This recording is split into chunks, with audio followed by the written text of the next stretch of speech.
साथियों, इससे पहले सबसे ज्यादा मैं धन्यवाद देना चाहती हूँ गुड्डन भैया को, जो कुंडा में रह करके इतनी बड़ी हौसला रखने के बाद आपने इतना बड़ा कार्यक्रम रखे। आपके हौसलों को सलाम। और मैं चाहूंगी कि ऐसे आप सभी लोग गुड्डन भैया का सहयोग कीजिए, जो राजतंत्र की जीवन जी रहे हैं कुंडा को लोग, कम से कम वो लोकतंत्र का जीवन जीने के काबिल हो जाएं। ये कार्यक्रम डॉक्टर भीमराव अम्बेडकर साहब जी के 14 अप्रैल का कार्यक्रम के उपलक्ष्य में रखा गया कार्यक्रम के आए हुए सभी लोगों को बहुत बहुत धन्यवाद।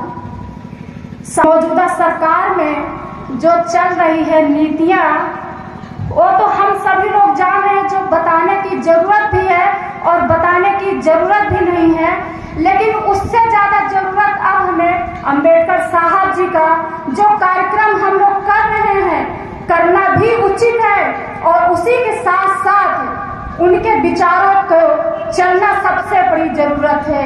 उनके विचारों पे चलना ही नहीं, उनके द्वारा दी गई हक अधिकार को भी अपनाना जरूरी है। हमारे ही बहुजन समाज में जहां अम्बेडकर साहब जी कहे थे कि संगठित रहो, एक रहो, वही हमारे बहुजन समाज में लोग संगठन बनाए हुए चल रहे हैं। सबसे बड़ी कमजोरी हमारे समाज की यह हो गई है कि हम लोग संगठित कम हो रहे हैं, संगठन ज्यादा बना रहे हैं। यह हमारे 85 बहुजन समाज की सबसे बड़ी कमजोरी है। जहां हमें बहुजन समाज को सत्ता पे राज करना चाहिए था, वही आज 15% के लोग सत्ता पर राज कर रहे हैं, और हमें आपको हमारे महापुरुषों को गालियां दे रहे हैं, हम लोग चुपचाप सुन रहे हैं। अम्बेडकर साहब जी भी आज जिंदा होते तो और भी शर्मिंदा होते कि हमने इनके लिए संविधान दे के गया, हमने इनके लिए इतने हक अधिकार दे के गए, और आज संगठन बना करके हम लोग आपस में बटे हैं।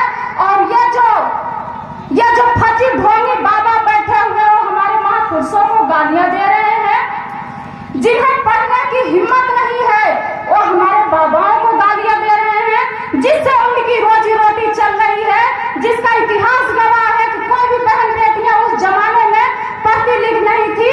आज अम्बेडकर साहब जी की देन है कि हर समाज की लड़कियां पढ़ रही हैं और वो आगे बढ़ रही। यहाँ नहीं, भारत को छोड़ो, विदेशों में जाकर के पढ़ रही हैं। और यही बहुजन समाज के लोगों को 5 किलो